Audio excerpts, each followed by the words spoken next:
Tartaria vendría a haber sido como una civilización perdida, una unión global, porque habría ocupado todo el norte de Asia, Mar Caspio, los montes Urales, hasta las costas del Océano Pacífico, China, India, Mongolia, Japón, Australia. También fueron parte de este vasto imperio en algún momento. Edificios en el norte y sur de América son atribuidos a esta civilización, como las grandes mansiones en la parte norte de América. Ya estaban cuando llegaron los europeos, quienes simplemente las ocuparon. Tartaria posiblemente se desintegró a raíz de varias catástrofes, por ejemplo, una misteriosa inundación de barro masiva. ¿Con qué objetivo? Ocultar quizás sus grandes ciudades y la evidencia de este poderoso imperio. En antiguos mapas aparece ocupando toda Siberia, así que no sería una civilización perdida totalmente, pero sí aspectos importantes que habrían sido suprimidos, como su influencia sobre Europa, América. Tartaria aparece en varios mapas oficiales y publicaciones de antes del siglo XIX, luego desaparece de ellos. Y según muchas evidencias aportadas, esta nación también habría sido muy avanzada. Hablamos de tecnología limpia y libre. Las razones para eliminar a Tartaria quizás tuvo que ver en algo la ambición por su extenso territorio, robar y manejar los conocimientos científicos y tecnológicos que albergaba. Sin embargo, dicha desintegración de tal imperio no fue algo de la noche a la mañana. Estamos hablando de un tiempo bastante extenso. Podíamos situar como comienzo la época medieval. Una de esas tecnologías de las que hablamos podría ser una del tipo inalámbrica tipo Tesla, basados en diversas fotografías relacionadas, por ejemplo algunas con postes urbanos que podrían haber servido para la energía inalámbrica, una energía extraída de la atmósfera, por lo que el encubrimiento de dicha existencia de Tartaria también podría haberse ejecutado a través de las llamadas inundaciones de barro. Por lo tanto, cuando hablamos de Tartaria, hablamos de una supresión histórica también, y debido a las descripciones y relatos argumentados, Tartaria bien podría haber sido el último de los países que albergaron a la raza de los gigantes, pero hablamos de un tipo de gigante moderado que poseía un gran conocimiento. Los habitantes de Tartaria habrían sido considerados como gigantes si los comparamos a nuestra altura promedio. Otra cosa que podríamos hablar de estos tartarianos de gran estatura, se cree que pudiesen haber sido breaterianos. Por lo tanto, no se basaban en la digestión y en la quema de calorías de los alimentos, sino que recibían la energía directamente del sol, el éter. Algo muy similar a lo que comentaba Tesla. Decía que se podía usar el calor del sol, el cual se transporta a través del éter como alimento. Por eso relacionan al éter con electrones, con la atmósfera, con el oxígeno y un etcétera. Por lo tanto, estos tartarianos tenían un sistema digestivo alterado, diferente al que tenemos ahora. No tenían la necesidad de inodoros en sus casas. Una de las principales razones por las que quizás no encontramos baños en el pasado reciente, tartarianos maestros en la albañilería, construcción de ladrillo, una energía sin universos y una gran arquitectura, con estilos que van del esque romano gótico, el que todavía podemos encontrar en algunos conductos de agua, ayuntamientos, bancos, estaciones de agua, hospitales, edificios, en cualquier ciudad. Ahora sería bueno tocar el tema de los gigantes, independientemente de lo que pienses acerca de lo expuesto sobre el tema Tartaria y la especulación sobre personas gigantes. Eso sería lo de menos. El tema de personas de gran estatura lo podemos encontrar incluso en Europa. Hay un sinfín de ilustraciones que muestran a personas de gran tamaño.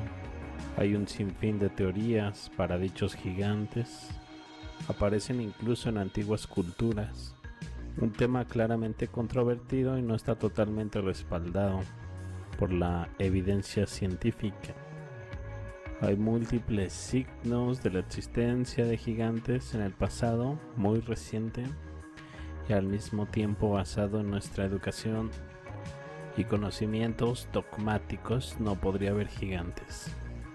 Cualquier evidencia sospechosa de la existencia de tal raza es ridiculizada o declarada falsa.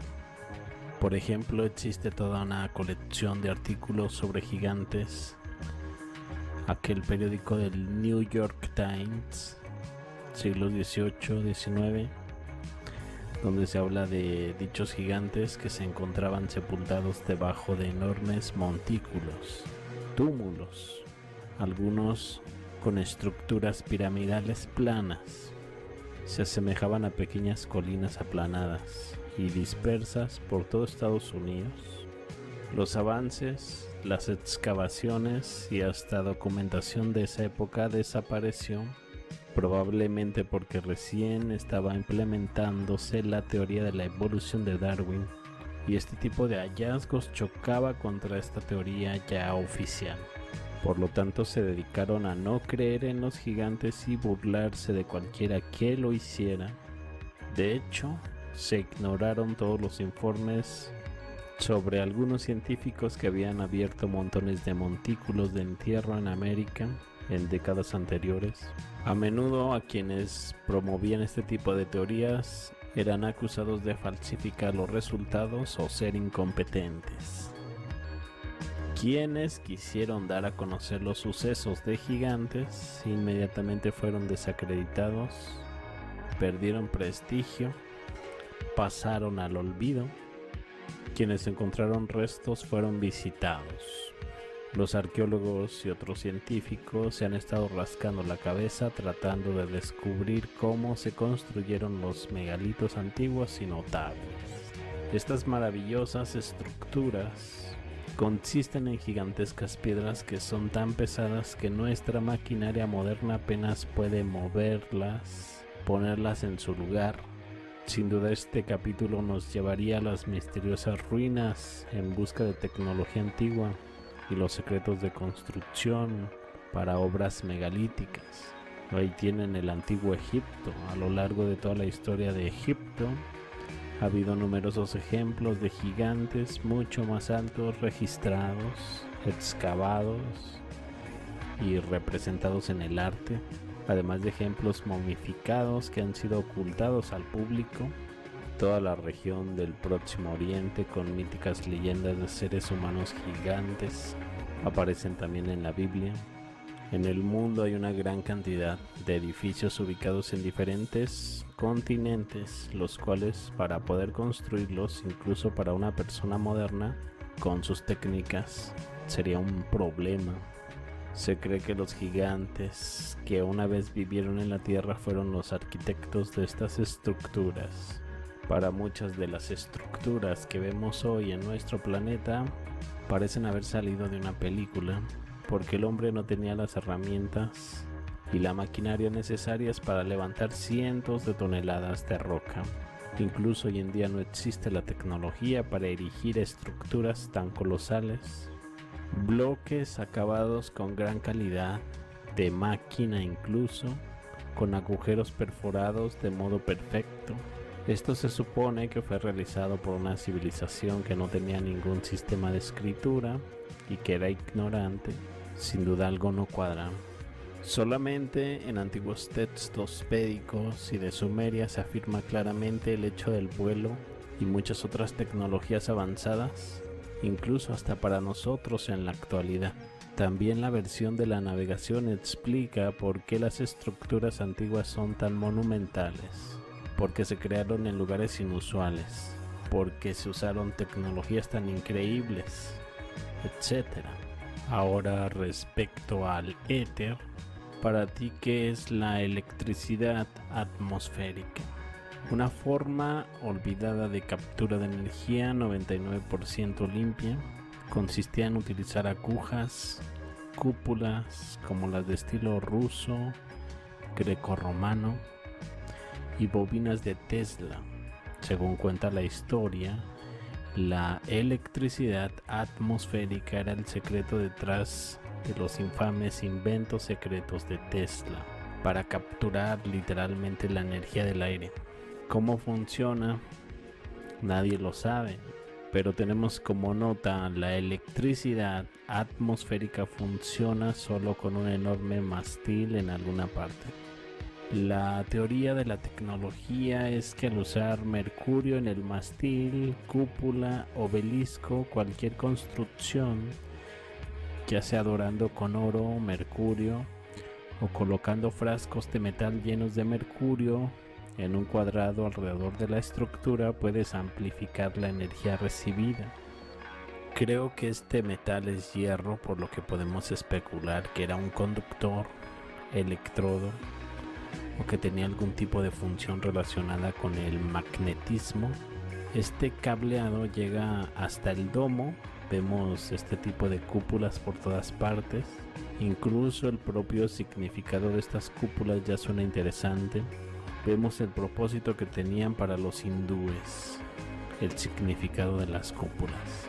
Los estudiosos hindúes sugieren que esta forma está inspirada en las montañas cósmicas de Meru o el Himalaya Kailasa, la morada de los dioses según la mitología védica.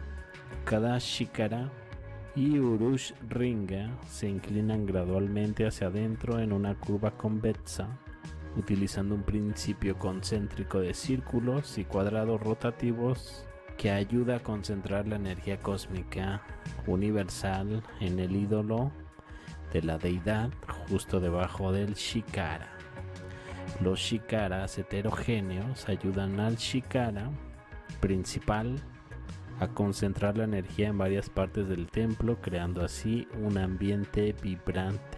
Otra teoría es que algunos de estos edificios también podrían ser una estación de curación, polarizando nuestros cuerpos para protegernos contra virus, etc.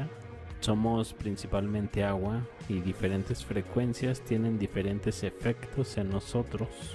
Mi sensación es que todos estos edificios de cúpula, aguja, Starford han sido despojados de la mayoría de esta tecnología, dejando solo pistas en las ruinas para que especulemos. Cualquiera que sea la función original, creo que estas personas tenían una comprensión profunda del universo, entre comillas, y sabían cómo vivir en armonía con él y con lo demás. Los edificios, estructuras serían un testimonio de eso. Todas las torres, antenas, pagodas, obeliscos de granito en todo el mundo aprovechaban la energía.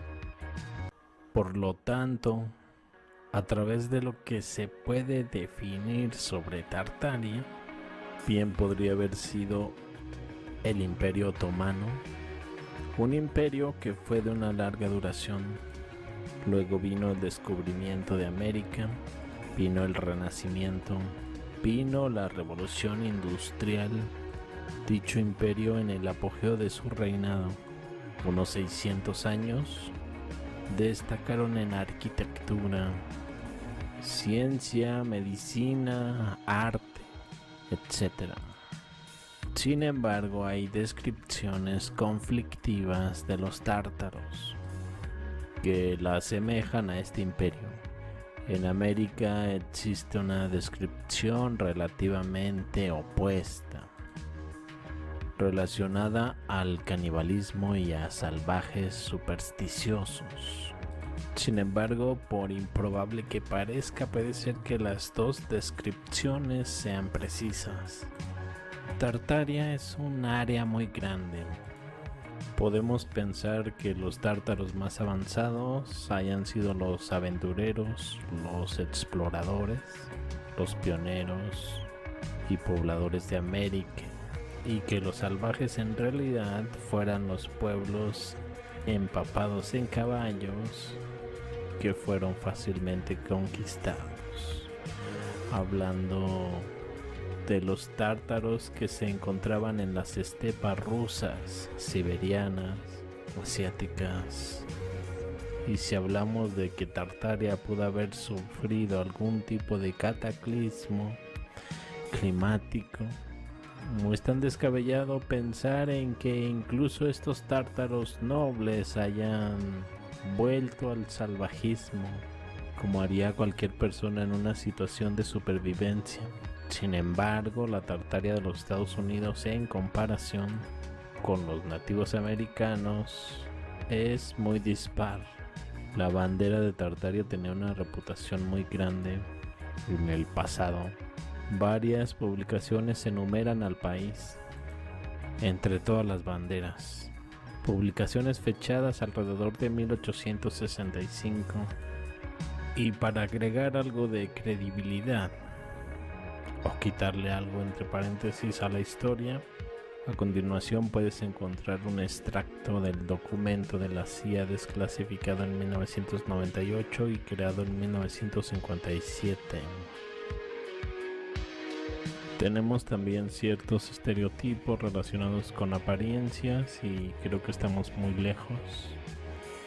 Si olvidamos que Tartaria era multirreligiosa, multicultural, ¿qué aspecto tenían líderes como Genghis Khan, Batu Khan, Timur? Esta sería la apariencia que se les atribuye hoy en día, y así es como los libros de los siglos XV, XVIII vieron a estos personajes como Genghis Khan con su esposa,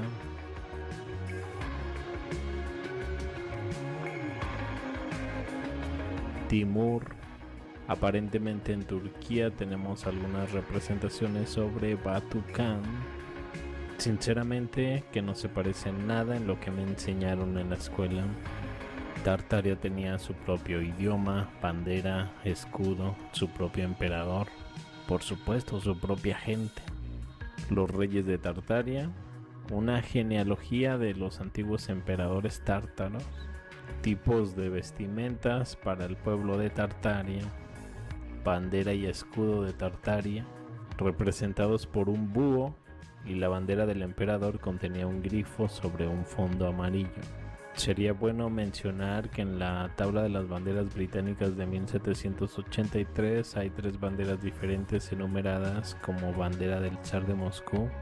También hay una bandera imperial de Rusia y varias banderas navales, todas ellas precedidas por una bandera del virrey de Tartaria. Virrey es un funcionario real que gobierna un país, colonia, ciudad, provincia o estado subnacional en nombre y como representante del monarca del territorio. Nuestra historia oficial probablemente dirá que fue el zar de Rusia quien nombra a un virrey de Moscú, pero dudo de eso. ¿Por qué la bandera del virrey de Moscú se coloca antes que cualquier otra bandera rusa?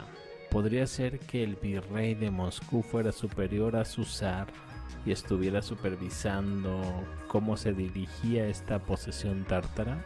Recordarán la invasión de Napoleón en 1812 a supuestamente a Rusia, pero atacando Moscú cuando la capital es San Petersburgo. Se cree que realmente atacaron a Tartaria. Existe una opinión creciente en Rusia de que la invasión francesa se desarrolló de acuerdo con un escenario diferente, en el que el zar Alejandro I y Napoleón estaban del mismo lado, juntos lucharon contra Tartaria. esencialmente Francia y San Petersburgo contra Moscú Tartaria. Y hay una fuerte evidencia circunstancial para apoyar tal teoría. San Petersburgo fue la capital de Rusia, sin embargo, Napoleón eligió atacar Moscú. ¿Por qué? Parece que en 1912, un siglo después de ese 1812, había un recuerdo totalmente diferente. ¿O de qué otra manera podrías explicar las medallas conmemorativas en 1912 en honor a Napoleón? Y en concreto, el de Alejandro I y Napoleón en la misma medalla, con la frase: la fuerza es la unidad, voluntad de Dios, firmeza de la realeza, el amor del pueblo a la patria. Tenemos también este extraño caso de la similitud entre uniformes rusos y franceses. Hay más uniformes diferentes involucrados, pero la idea permanece. Ridículamente similares, cómo luchaban en la oscuridad. Lo mismo pasa en América. Recuerden que ese 1812 es una fecha clave a nivel mundial. Tenemos las independencias en toda América. Hubo un activo de combate adicional oficialmente disponible para los rusos en la guerra de 1812 y esa fue la milicia. Parece que esta llamada milicia era en realidad el ejército de Tartaria que luchaba contra Napoleón y Alejandro I. La nobleza rusa de San Petersburgo hablaba francés hasta bien entrada la segunda mitad del siglo XIX. La explicación general fue que era la tendencia del tiempo y la moda, aunque podrás encontrar múltiples opiniones al respecto. Siguiendo la misma lógica, Estados Unidos, Gran Bretaña, Rusia deberían haber elegido Alemania después de la victoria en la Segunda Guerra Mundial. Los fanáticos del siglo XIX estaban totalmente interesados en un supuesto romance entre Napoleón y Alejandro. Tenemos la parte de Tartaria americana, indicadores como historias de Tartaria también presentes en Norteamérica. Obviamente no relatos históricos oficiales, pero hay algunos fragmentos de información que sugieren algo así, como el rey tártaro Tartarrats del siglo XVI gobernando Quivira, un gobernante tártaro. ¿Cuál sería el propósito de engañar a generaciones de personas? Parece que hay algo profundamente o tremendamente grave escondido en nuestra historia reciente. Hay un hombre llamado Anatoly Fomenko, matemático y estadista. Sostiene que hay 1000 años agregados a la historia, y esto debido a que ha encontrado paralelos entre diferentes civilizaciones separadas por miles de años, lo que le hace pensar en un tiempo agregado, aproximadamente 1000 años. En la historia oficial, la sociedad decayó desde la época romana y todo empeoró, incluida la higiene. Así que no hay baños en la Edad Media. Como lo dice esta descripción, los inodoros en el sentido actual no se conocían en el siglo XV, o más bien ya no. En la época romana todavía se usaban inodoros en baños privados o públicos con descarga. En la Edad Media no quedaban nada de estos logros higiénicos. Los que tenían que aliviarse lo hacían en el siguiente arbusto, detrás de la casa, o en un orinal que se inclinaba por la ventana en la próxima oportunidad. Simplemente no puedo creer que miles y miles de castillos fueron construidos con un nivel de detalle extraordinario, excelente calidad de diseño arquitectónico, pero nadie pensó en cosas básicas, algo que no tiene ningún sentido. Como sociedad, ni siquiera puedes administrar cientos de miles de trabajadores sin tener un saneamiento decente, lo que llevó a algún tipo de crisis de salud que culminó en eventos como el Gran Apestamiento de Londres. No es casualidad que este gran apestamiento se convirtiera en un problema en 1850. Así que durante 1000 años los negocios, como siempre, de repente se rompieron. No toda la infraestructura de saneamiento primitiva no existía antes de 1700 o 1800. Pero esto lleva a la pregunta de por qué no solo Versalles, San Petersburgo, Londres, sino también todos los edificios administrativos de las personas más poderosas de la época, castillos entre paréntesis, no incluían infraestructuras para saneamiento y desechos humanos. Al igual que Versalles, al observar todos estos castillos medievales, me hace pensar que quien vivía adentro no era humano o tenía tecnología que hacía innecesario el saneamiento y la alimentación. Los castillos medievales fueron abandonados por sus dueños originales, al igual que Versalles, y aquellos que se mudaron más tarde sacaron el máximo provecho de la situación. Estos castillos del siglo XIII al XV fueron creados para gobernar sobre un gran territorio, y las personas que vivían dentro eran las personas más poderosas y ricas de la época. La imagen que tenemos de los castillos no está completa. Los castillos originales fueron pintados hermosamente, pero la mayor parte del yeso se ha ido, probablemente después de algún tipo de evento catastrófico, por lo que cuando la gente piensa en los castillos generalmente piensa en las ruinas del castillo. La antigua Grecia, Roma, Egipto y las grandes pirámides, se dice, solo fueron redescubiertas. Y descubiertas convenientemente después, inmediatamente de la propuesta inundación de barro. Sobre la epopeya de esta inundación, que se cree que ocurrió no hace tanto tiempo, sabemos que los edificios que tienen unos cuantos años de antigüedad en diferentes sitios del mundo están enterrados bajo un flujo de lodo. Incluye varios pisos de altura. Hay casos en que incluso están completamente envueltos en lodo. Puedes encontrar edificios enterrados con ventanas y puertas de pisos superiores a nivel del suelo. No sé hasta qué punto podría decir si se trata de eventos climatológicos, desastres reales o naturales, a una escala aleatoria, algo casi apocalíptico, de una naturaleza cíclica, pudiendo hablar incluso de inversión de polos magnéticos, tormentas solares. Por lo tanto, es lo que nos ponemos a pensar. Dichos tártaros, ¿se habrán extinguido? ¿Habrán abandonado la Tierra? ¿O quizás solo abandonaron la superficie de ella?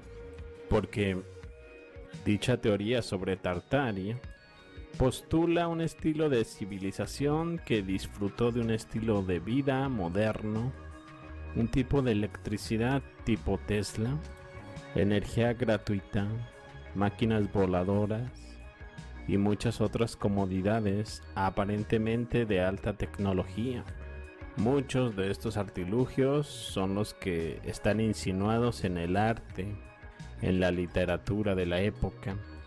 Mucho de lo que se atribuye a la fantasía, la ciencia ficción, estas famosas novelas de ficción, en realidad pueden insinuar la existencia de nuestro yo anterior.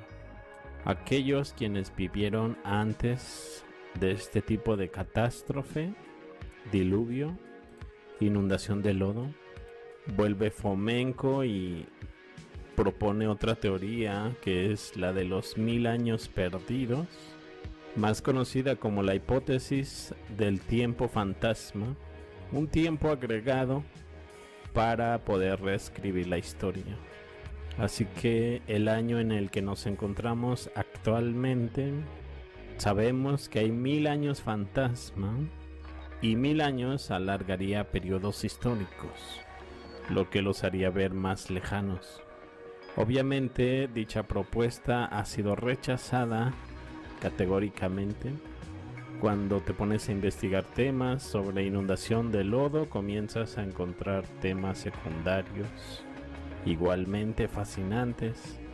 Esto incluye las fortalezas estelares, montículos antiguos, gigantes, Atlántida, Hiperbórea, etc. Barajando civilizaciones en diferentes tiempos, pudiendo hacer incluso que los faraones egipcios sean contemporáneos de los medievales, pudiéndolos colocar como gobernantes tan recientes como el 1500, la que se denomina Edad Oscura. Una historia que describe de manera inexacta cientos, sino miles de años de la existencia de la raza humana. Todas las civilizaciones más grandes de todos los tiempos han nacido, se han elevado al poder, una tras otra, en una procesión. Con el tiempo disminuyen, son derrotados y eliminados del planeta, solo para ser vistos como fantasmas en sus remotos descendientes modernos actuales.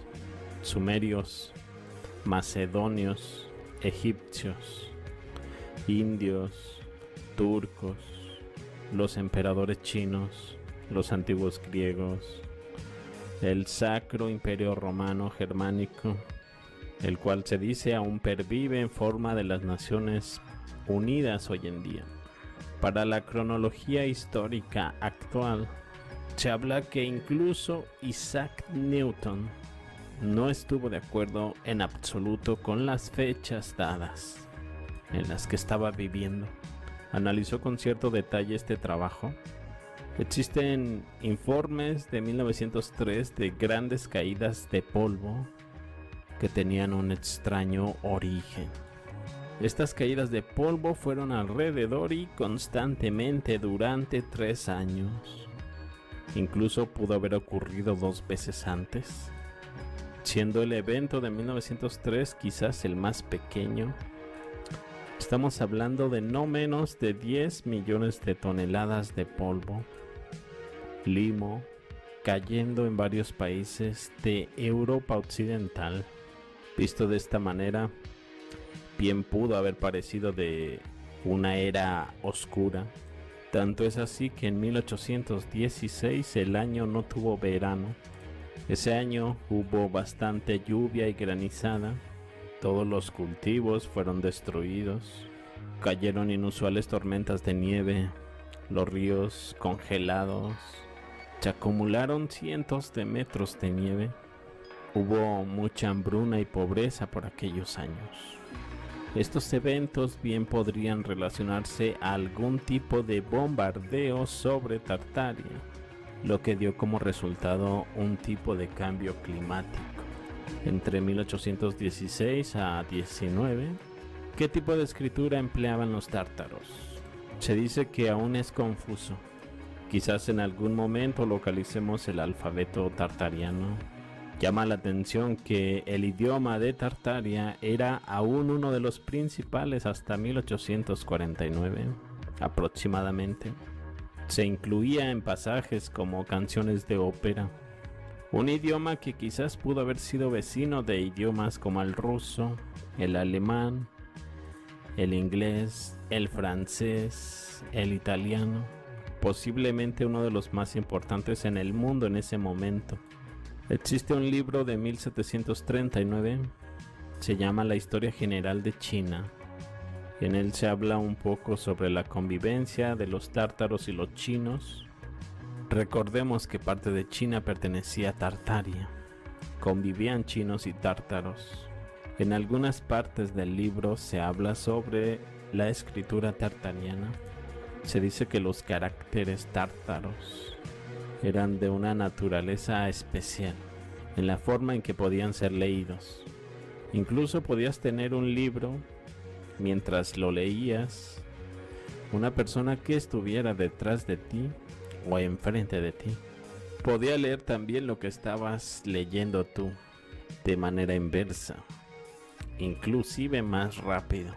Podía avisarte incluso cuando vacilaras. Había otro hecho, no podías escribir en tártaro. Inclusive personas que estuviesen en la misma habitación que tú no podían leer lo que escribías. Todos ellos hacían letras grandes. Se decía que no había ningún tártaro que no prefiriese su lengua natal a las demás. Consideraba su idioma como el más hermoso y el más abundante en el mundo, algo que lógicamente cualquier persona pensaría de su propia nación. De su escritura, otra característica era la cantidad de verbos que se podrían abreviar. Palabras muy cortas expresaban perfectamente lo que querías decir. Grandes ciudades en diferentes partes del mundo muestran una influencia tártara, una que fue predominante. Curiosamente, dichas ciudades a las que me refiero sufrieron grandes incendios, terremotos, guerras, que al paso del tiempo no dejaron vestigios de aquella influencia. Pero claramente tal magnitud de devastación no fue total.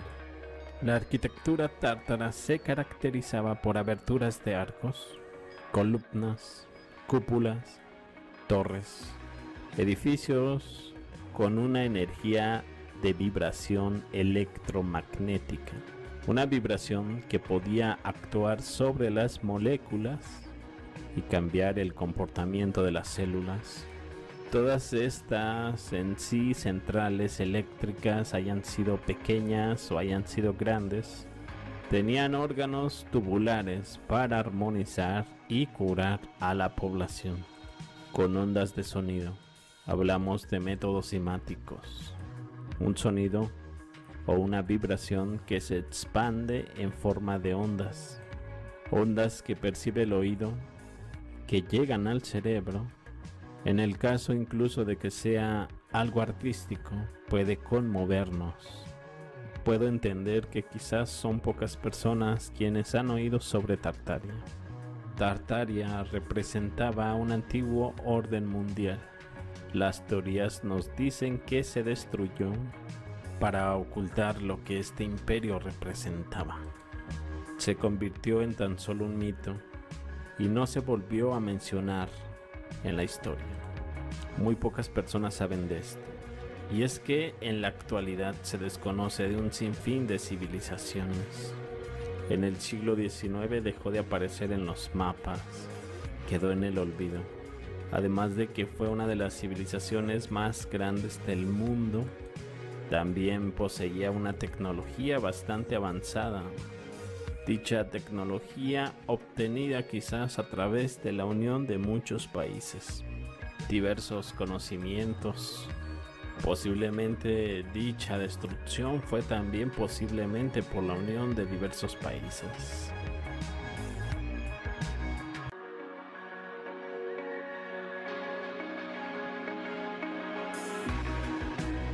O quizás otra cosa que desconocemos. Solo sabemos que se causaron múltiples inundaciones de barro, donde muchas regiones del mundo quedaron completamente hundidas, y ahora ni siquiera se puede recordar de dicho evento, ni siquiera en los libros. Dicha inundación habría sido con la intención de destruir a esta civilización y crear un nuevo orden mundial. Durante este proceso pudieron adquirir sus conocimientos tecnológicos y borrarla del mapa. Esta es una historia interesante que vale la pena investigarla más a fondo. Se dice que después de este acontecimiento, Estados Unidos, Canadá, Australia, países por ejemplo bajo el dominio británico, fueron repoblados con decenas de niños huérfanos o robados a madres y familias de escasos recursos. Se apoderaron de las grandes mansiones casi vacías. También simularon la construcción de edificios que ya estaban en realidad. Estos pertenecían a esta cultura tecnológicamente más avanzada, Tartaria. Se hizo un reseteo y se borró la historia. Se apoderaron de la energía libre y a nosotros nos dieron cables eléctricos y combustibles de paga. Y cualquier intento durante los años para desvelar la verdadera historia fue suprimido. Podríamos hablar de Tesla. Es por eso que estamos tan acostumbrados de ver tantos edificios por aquí y por allá. Todos son hermosos, tienen muchos detalles elaborados. Vemos gran precisión en estas estructuras. Todos tienen individualidad y se parecen sin embargo a ese otro edificio, pero en Europa, en Asia, en África, en Oceanía, en cualquier rincón del mundo. Sin embargo, la historia se encargó de decirnos que fue en Europa donde nacieron estos estilos arquitectónicos. Eso es lo que nos han enseñado a pensar, para los cuales hay muchos nombres creados para describirlos, como el antiguo romano, el gótico, el renacentista, el barroco, el neoclásico. Pero todos estos edificios tienen una cosa en común: ya no se construye así. Porque piénsalo, en pleno siglo XIX el mundo estaba luchando, mientras que debería haber estado construyendo para que todos los edificios que podemos encontrar en cada rincón del planeta fueran entregados. Es probable que en el pasado hubiera una unión global, algo muy similar a lo que tenemos hoy con las Naciones Unidas, con un desarrollo tecnológico muy similar al nuestro, quizás mucho más, pero quizás ese control global fue destruido y en el proceso murieron millones de personas. Y los edificios que vemos hoy en día son los restos de aquella civilización.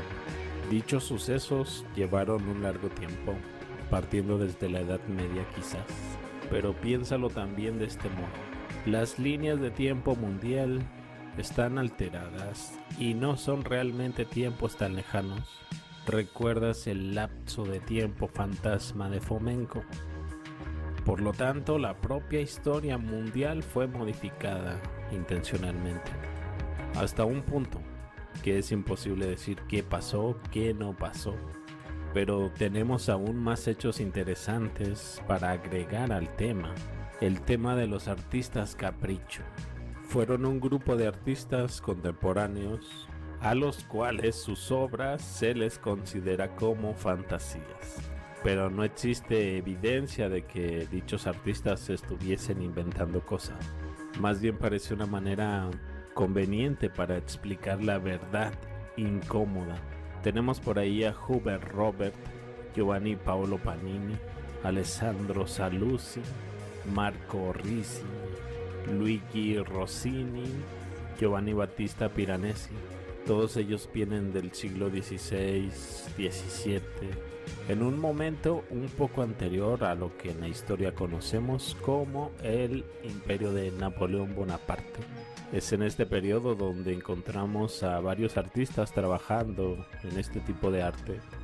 Ellos observaban los mismos objetos y casualmente de una manera muy similar.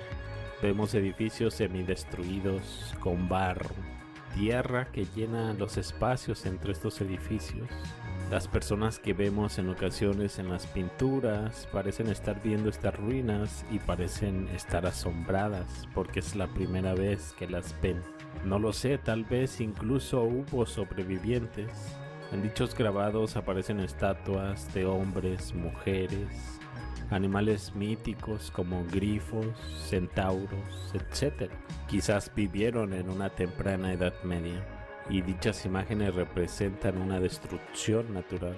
También es sorprendente lo comunes que parecen ser las pirámides, los obeliscos en estas fotografías de Roma, por cierto, lo que nos hace preguntarnos si Egipto fue realmente una civilización que construyó pirámides por todo el lugar. Es aquí donde entra otro tema: las ciudades y fortificaciones estrella en todo el mundo, las fortalezas estelares, predominantemente antes del siglo XVIII. Todas estas fortalezas cuentan con una construcción similar, lo que sugiere una cultura compartida. Están ubicadas en áreas que no deberían compartir ninguna característica en común. Fueron estructuras que destruyeron lentamente, que fueron remodeladas.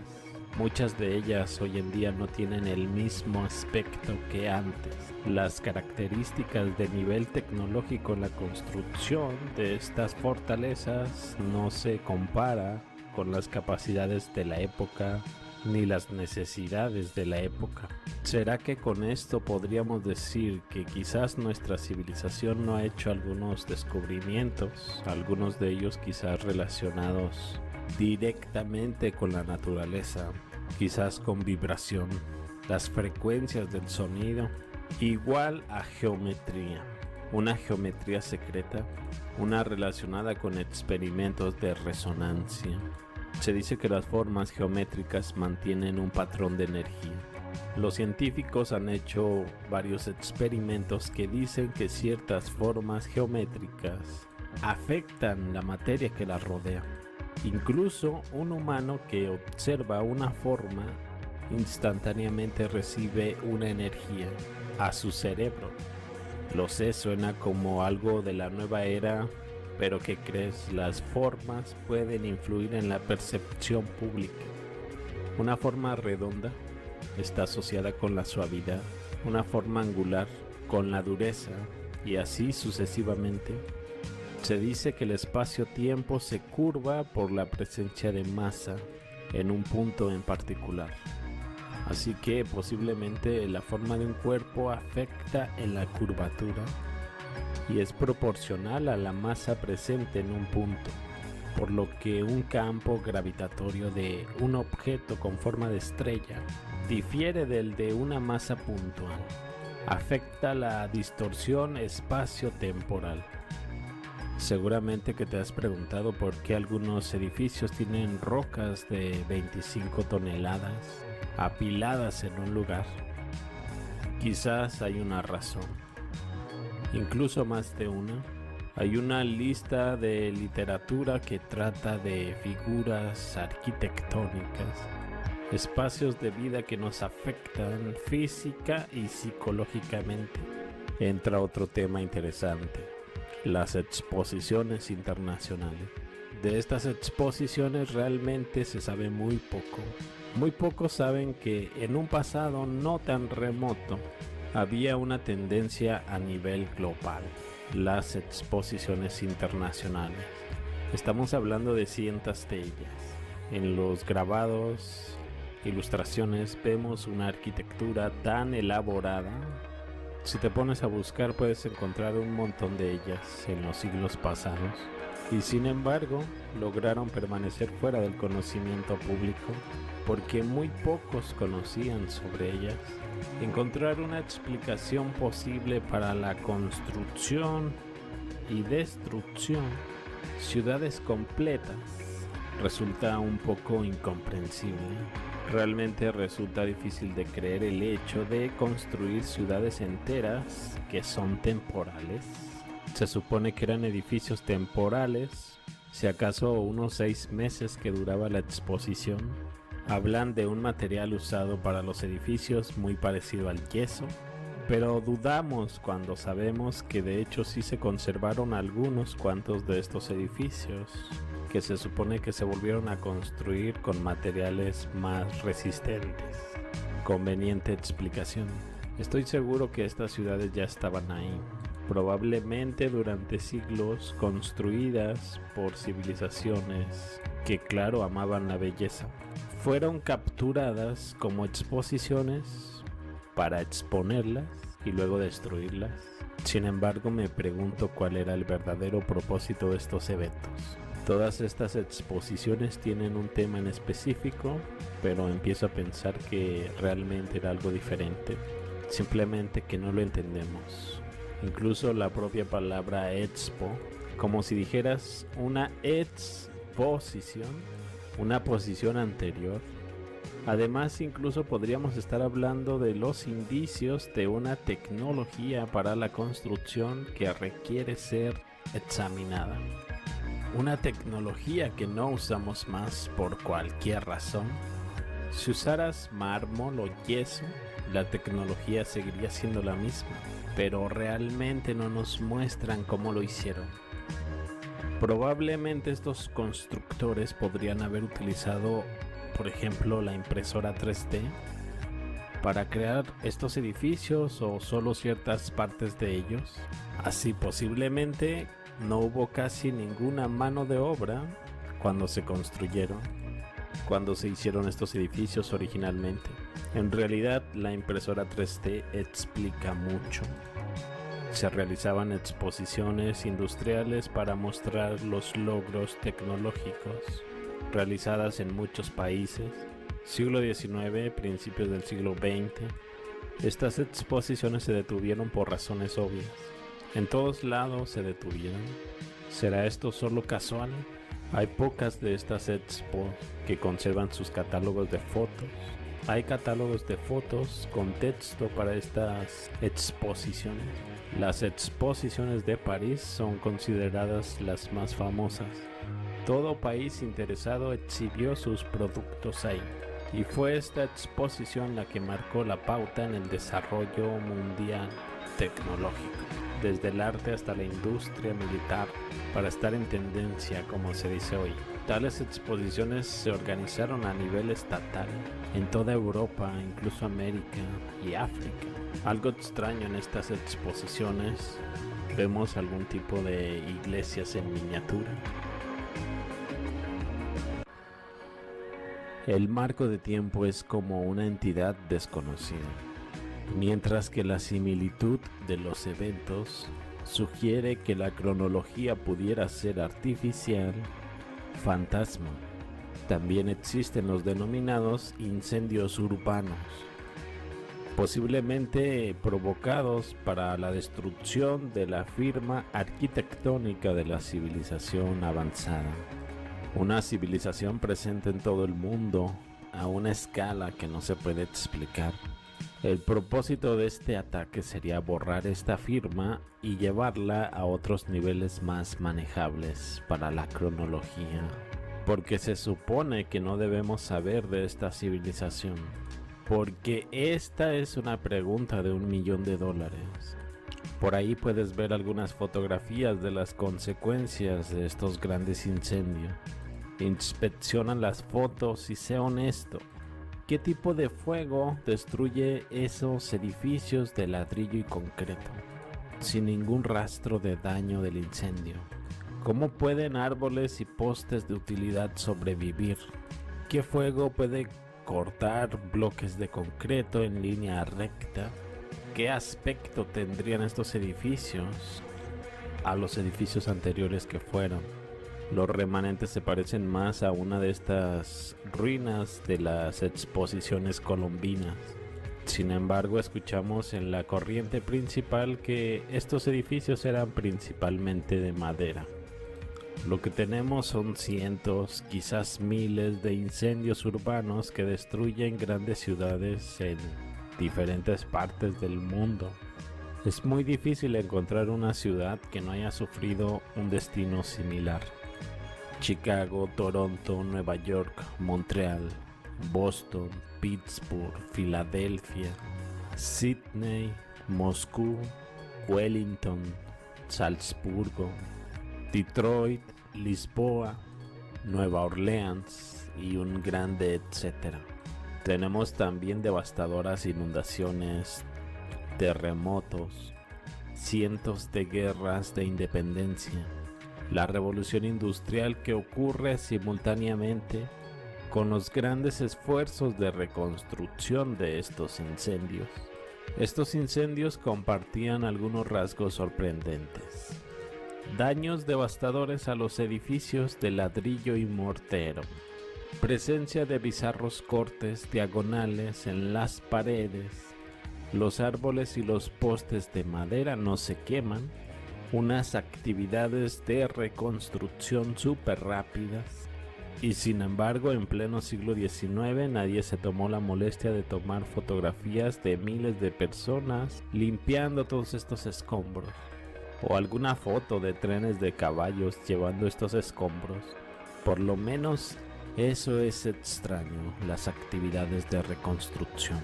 Por ejemplo, en 1889 las actividades de reconstrucción de Seattle, una construcción de 5.600 edificios en solo 18 meses. Pregunto, ¿quién destruyó también a San Francisco en 1906? Ten en cuenta, hubo millones de edificios reconstruidos después de estos devastadores incendios urbanos. ¿Y dónde está la evidencia fotográfica de cualquiera de estos edificios en construcción? ¿Dónde está todo ese mundo que se reunió en actividades de reconstrucción? Algunos de estos incendios comenzaron con algunas situaciones realmente ridículas. Tenemos por ahí la vaca que comienza el gran incendio de Chicago. Esta historia siempre será la misma. Siempre al principio tenemos un terremoto, un incendio regular. Luego comienza esta tormenta de fuego. Dichas tormentas de fuego llevan todo a un nivel comparado a las bombas de Hiroshima y Nagasaki. Pero luego aparece el milagroso boom de la construcción y miles de edificios de varios pisos aparecen en cuestión de solo 2 o 3 años, incluso mágicamente dentro de un año. Otra cosa más, por supuesto, en esos días las personas no sabían cómo construir edificios simples y rentables. En su lugar construían una producción masiva de edificios a nivel de edificios de bellas artes. Por cierto, muchos de ellos hoy en día son patrimonio de la humanidad. Una tormenta de fuego se encuentra entre uno de los fenómenos más imprescindibles de la naturaleza. Los vientos barren llamas de hasta dentro de 1000 grados Celsius a través de edificios y de bosques por igual. Sin embargo, esos postes de madera de utilidad sobreviven. Adivina dónde más sobrevivieron este tipo de postes de utilidad. Exacto, en Hiroshima y Nagasaki.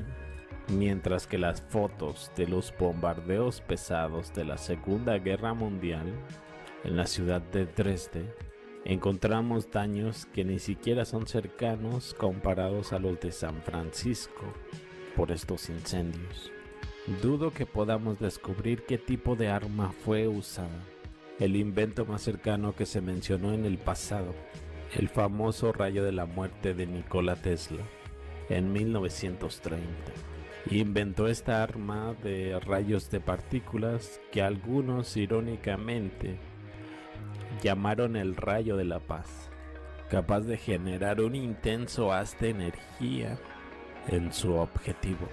Sin embargo, este llamado rayo de la muerte nunca se construyó. A pesar de que Tesla comprobó este rayo láser en varias instalaciones militares, sin embargo el proyecto nunca se realizó. Después de que murió Tesla, edificios de estilos similares se construyeron por todas partes, simplemente diciendo la palabra mágica, boom de la construcción, y aparecía toda una ciudad llena de edificios. No aparecerían de la nada, a menos que hubiese un ejército de constructores bien entrenados, experimentados, de la más alta calidad, respaldados por una gran logística. Mira que era casi imposible reconstruir casi todos los edificios de San Francisco. Suena loco. ¿Cómo podrían todos los edificios de San Francisco ser destruidos por un tipo de arma desconocida en pleno siglo XIX? Supuestamente la tecnología no estaba. Tal evento se hubiese reflejado en la historia y en la memoria de generaciones. Después de todo, Hiroshima y Nagasaki están bien documentados. Oficialmente solo había 2 ciudades japonesas destruidas. Pero ¿cómo lo sabes? Solo porque es la versión oficial. Así es como se narra. Por ahí hay un sello de arcilla que muchos dicen que es un fake. Muestra a Nabucodonosor II, gobernando entre el 605 y el 562. Ahí se le muestra liberando una gran bomba construida, muy similar a la bomba nuclear, la cual explota en una nube de polvo, la cual envía armas de guerra en todas direcciones, acompañadas por las 8 estrellas puntiagudas de Ishtar, la diosa de la guerra. También podemos mencionar el Mahabharata en la misma batalla del Kurukshetra, una guerra mítica mencionada únicamente en el Mahabharata, que los religiosos hinduistas consideran como cierta. En esta batalla ocurre un hecho que nos hace pensar en estas armas de gran poder, ya que la destrucción es muy detallada y fácil de entender a lo que se está refiriendo. Un solo proyectil cargado con toda la potencia del universo, una columna incandescente de humo y llamas, tan brillante como 10.000 soles, se alzó en todo su esplendor. Era un arma desconocida, un brazo de hierro, un gigantesco mensajero de la muerte que redujo a cenizas a las razas. Cientos de malos auspicios llegaron a soplar. El sol parecía darse la vuelta. El universo, abrasado de calor, parecía tener fiebre. Hostiles guerreros caían por el suelo como árboles quemados en un fuego furioso. Enormes elefantes caían por tierra quemados por esa gran energía, lanzando terribles gritos. Otros, abrazados por este fuego, corrían de acá para allá, mientras en medio de un incendio en un bosque, los corceles y los carros, también quemados por la energía de esa arma, parecían como la copa de árboles quemados en un incendio del bosque, lo que nos da una idea de la tecnología que se manejaba en aquel pasado, que por cierto menciona también algunos otros objetos muy llamativos que se conocían como vimanas. Se decía que a bordo de una de estas vimanas podía cubrir grandes distancias en un espacio de tiempo sorprendentemente corto. Unas naves que se elevaban en el aire y que rugían al arrancar hacia el cielo. Estas naves utilizadas en conflictos bélicos entre dioses, humanos y otros seres mitológicos. Se las describe en diferentes tamaños y formas. Dichas vimanas serían incluso como casas, palacios, que podían albergar a muchísimas personas dentro, y se les llamaría palacios flotantes. También el Mahabharata describe otro tipo de armas muy parecidas al rayo de la muerte, que menciona Nikola Tesla. Este tipo de armas eran a través de un tipo de reflector circular. Cuando se encendía por medio de un dispositivo, emitía un haz de luz que, si se concentraba en algún objetivo, lo consumía de inmediato con su potencia. En la ancestral literatura hindú se mencionan aparatos indestructibles, con capacidad de invisibilidad, con visión nocturna, capaces de captar sonidos e imágenes de otras aeronaves. Enemigas, por cierto, grandes velocidades, destellos técnicos, diseños, hasta instrucciones de cómo maniobrarlas. Ahora echemos un vistazo a la ciudad alemana de Dresde. Después del bombardeo en la Segunda Guerra Mundial, este bombardeo hizo historia como uno de los más pesados en la historia del mundo. En general, estas estructuras siguen en pie con todos los daños catastróficos sufridos. Y sin embargo, si vemos los daños causados en Osaka, Fukuoka, Yamaguchi, Nagano, Tokio, etc., creo que sugieren un tipo de arma un poco más poderosas, similares a las nucleares. Vamos ahora al territorio de los Estados Unidos. Viendo las devastaciones que sufrieron estas ciudades, es cuando nos preguntamos qué es lo que realmente destruyó a estas ciudades, como Seattle, Chicago, Boston, Portland, San Francisco. La explicación oficial se dará a través de la tormenta de fuego. Y al ver la imagen, el nivel de destrucción en estas ciudades parece caer comparado al nivel de explosión nuclear. Si bien hay muchas ciudades destruidas por estas denominadas tormentas de fuego, tenemos otra cosa adicional a estas ciudades, y esta es la habilidad de reconstrucción, ya que los edificios de reemplazo no eran las estructuras contemporáneas de madera contrachapada. No, el reemplazo se construyó con edificios de la altura de Bellas Artes, obras maestras del genio arquitectónico constructivo. Tal parece que este tipo de guerra se extendió y se descompuso en conflictos individuales. Lo cierto es que no tenemos ni idea de nuestras verdaderas capacidades técnicas. Estas armas utilizadas para destruir estas ciudades no fueron armas nucleares, creo. A juzgar por un cambio drástico en los contornos de los continentes, en América del Norte, en América del Sur, la creación simultánea del desierto del Sahara, la eliminación siberiana de sus bosques y de todo lo vivo. La crisis financiera definitivamente acompañó estos hechos. El suministro limitado de alimentos sería una advertencia final para este debacle. Parece que sí estamos viendo el tipo de daños sufridos, pero parece que no estamos viendo el marco de tiempo real. ¿Cuántos aciertos hubo y si fueron simultáneos o no? Piranesi podría ser una buena referencia para este tiempo, pero el momento real en el que vive sigue siendo cuestionable. La historia se repite, tal vez todo se haya hecho antes y volverá a suceder cuando el mundo se vuelva inmanejable. Por ejemplo, actualmente vivimos una libertad falsa para mantener tranquila a la gente mientras se vuelven a consolidar.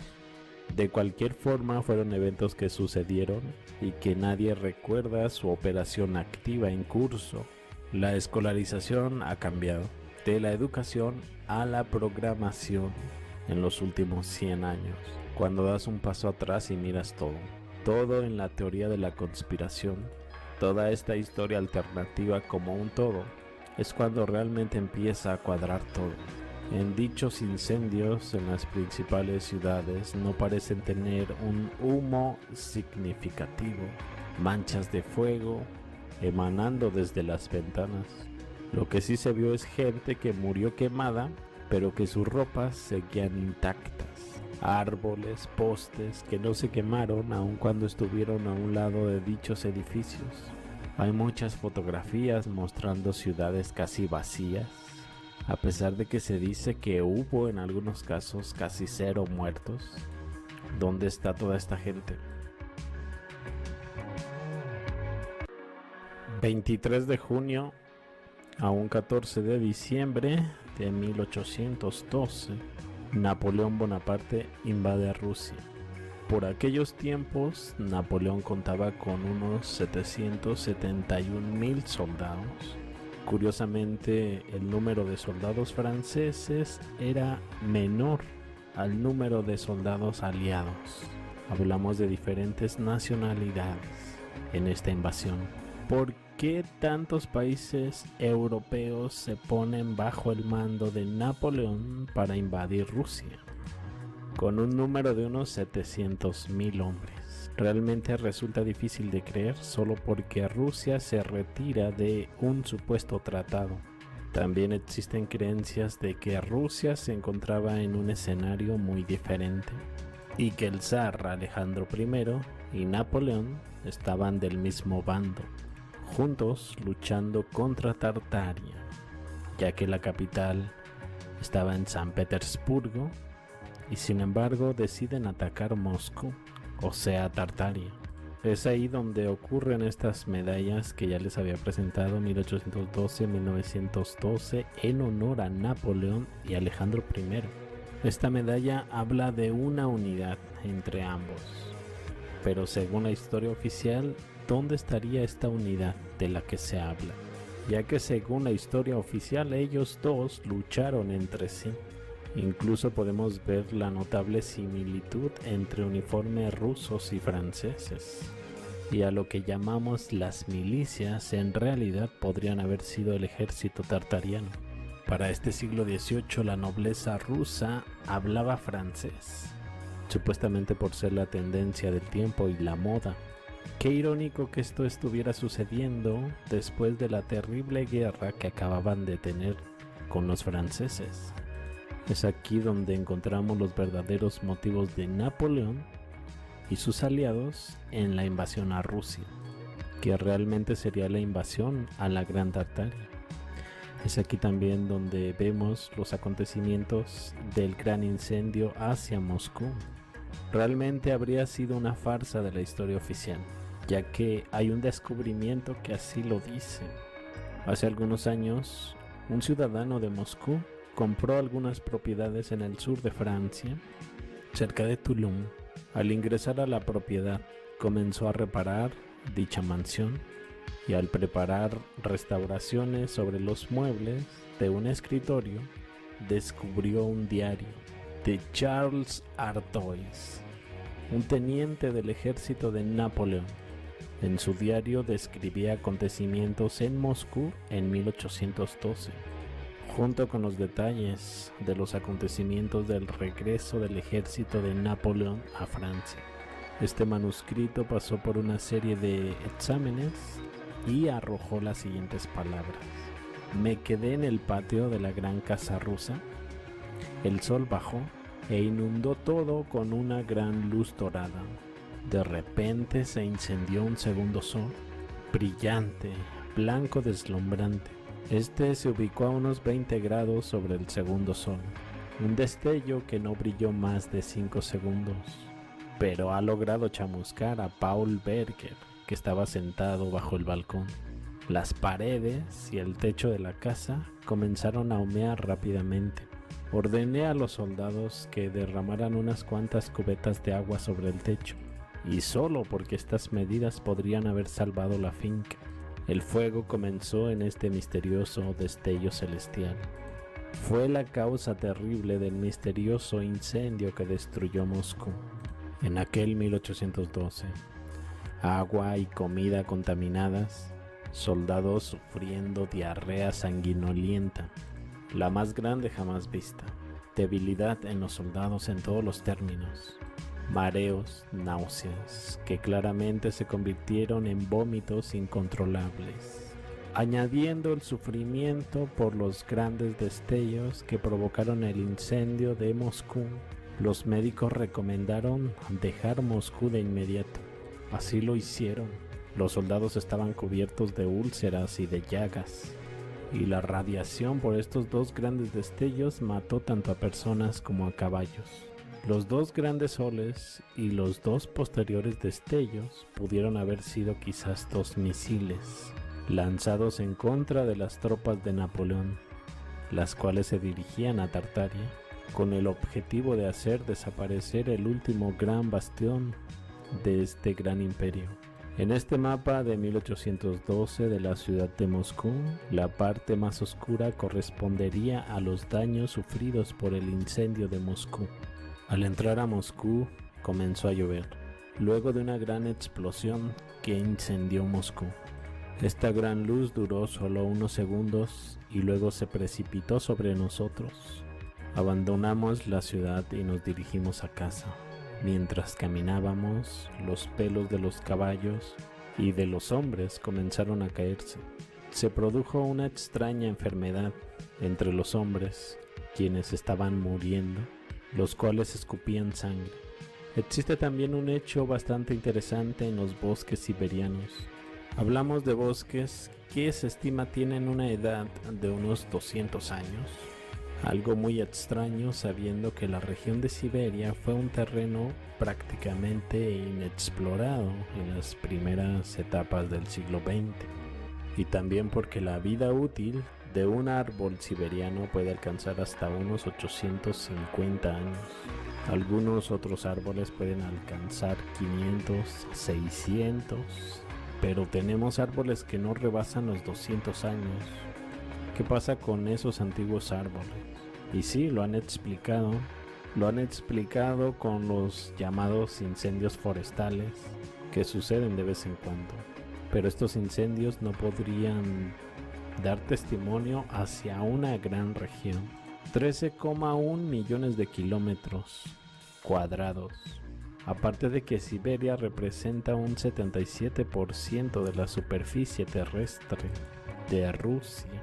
Incluso es muy difícil que la deforestación por humanos en la región fuera tan vasta como para ser posible. Sin embargo, por falta de una mejor explicación, tenemos que aceptar este hecho de la deforestación y los incendios forestales. Parece que en el siglo XVI existió un perfil del continente americano muy diferente. Algo sucedió aquí en el norte, luego esta zona se convirtió en la zona incógnita, el cual luego se redescubrió y volvió a aparecer en los mapas, pero ahora con un contorno totalmente diferente. Este fenómeno quizás podría estar relacionado con otra serie de eventos, como por ejemplo la aparición del desierto del Sahara, el enterramiento de edificios, y sería un evento que podría haber matado también millones de árboles en el hemisferio norte, claro. Durante la década de 1850, miles de niños vivían en las calles, en muchas y variadas ciudades importantes, buscando comida, refugio y dinero, haciendo lo que podían para sobrevivir. La policía los arrestaba, muchos apenas tenían unos 5 años.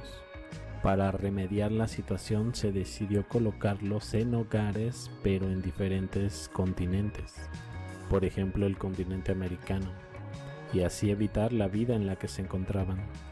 Fueron transportados, enviados mediante trenes a sus hogares. Es aquí donde surge el término trenes de huérfanos, un programa social supervisado que transportaba niños a otras ciudades. Mientras que la narrativa habla de unos 200,000, es muy probable que en realidad hayan sido millones.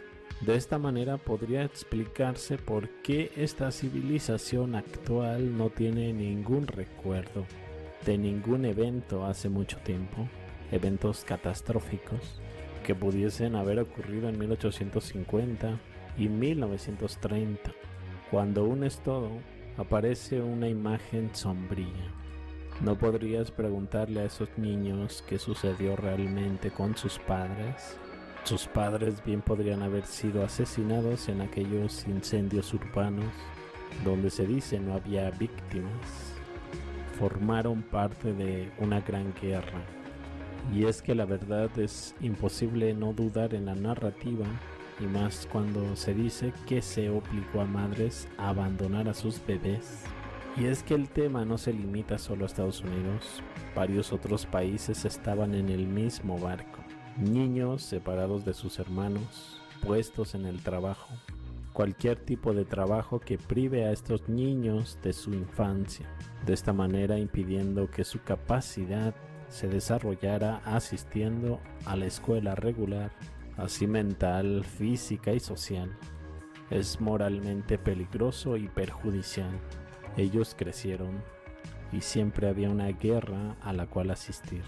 Ahora bien, imagina cuánto pudo haber contribuido el vacío histórico que hoy experimentamos.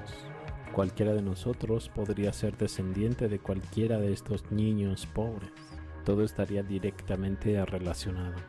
De esta forma se destruyeron las historias compartidas. Un niño trabajando como un padre. Estos habrían sido los nuevos humanos, son restablecidos de fábrica, puestos en un programa de trabajo hasta que tengan la edad suficiente como para darse cuenta lo horrible que es poner a un niño en un puesto de trabajo.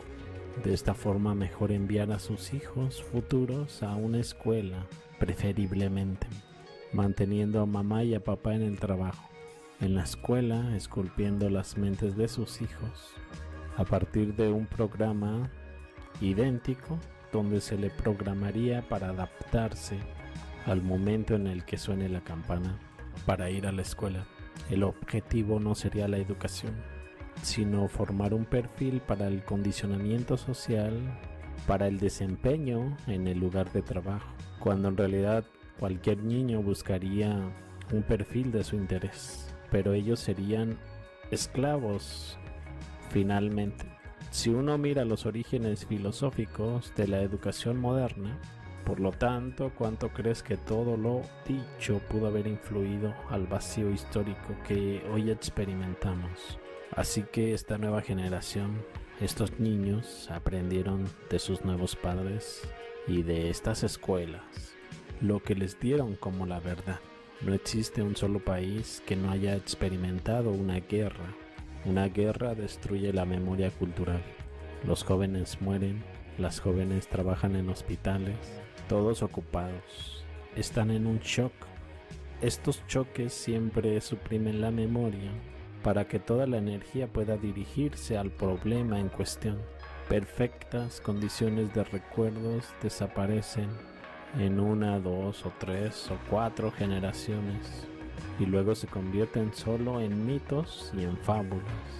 La vida cotidiana y el trabajo solo ponen a todos en el final. Como seres humanos, sobreestimamos la capacidad de los recuerdos para sobrevivir.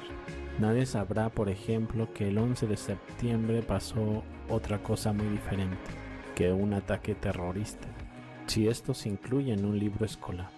Y aún sin embargo la gente, la mayoría, no cree en la historia oficial.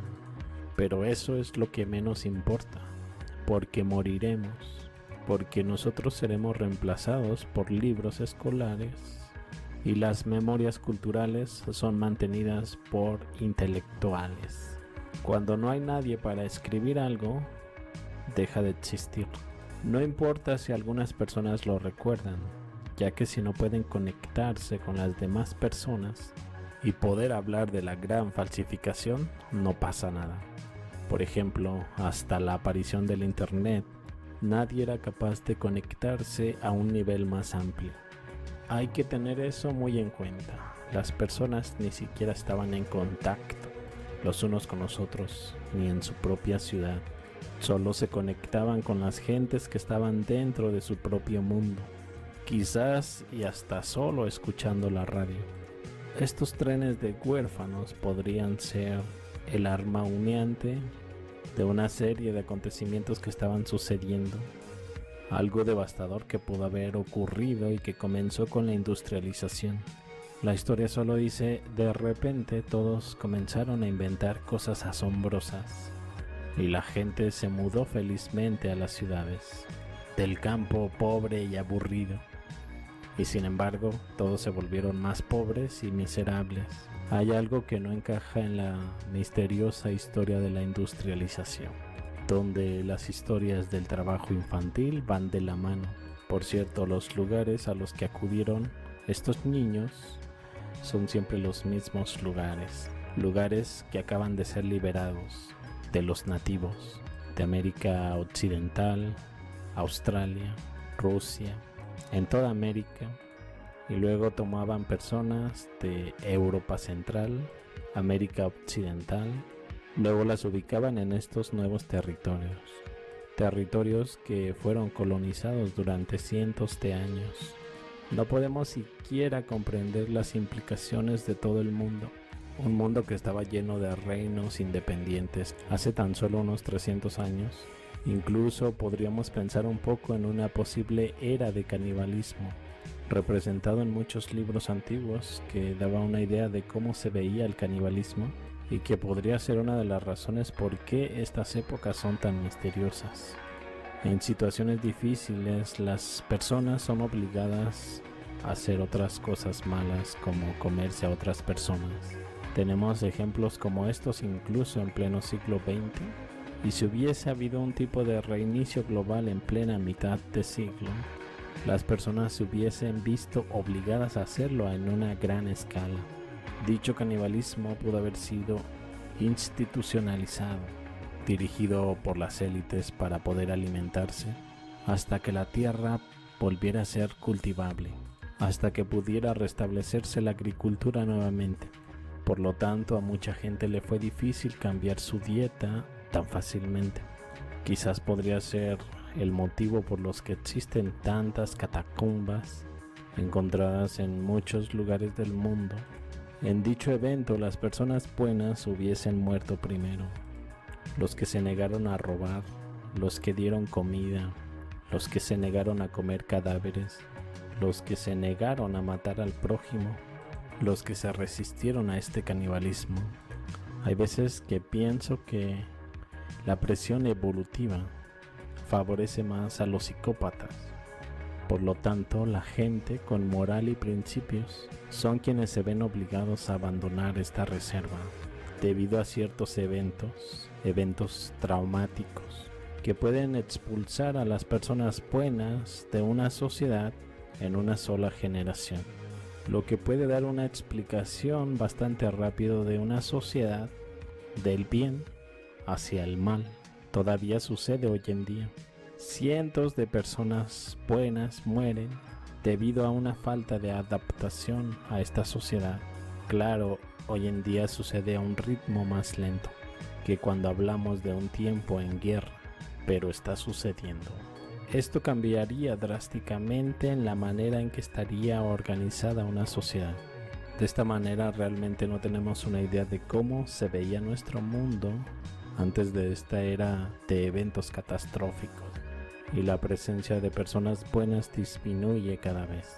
Lo que una vez fue tal vez solo una opinión o división minoritaria hacia la vida, después se convierte en una fuerza dominante.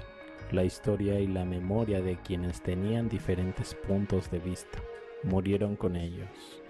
Sabemos que aquellos en el poder siempre reescriben la historia. Ese es un hecho incluso por los mismos historiadores, pero las implicaciones siempre se ignoran. Probablemente las élites sabían muy bien de que vendría dicho reset, incluso de que tengan conocimiento sobre el próximo. Por lo tanto, ellos asegurarían su trabajo esclavo para comenzar la siguiente civilización, después de una destrucción de la antigua.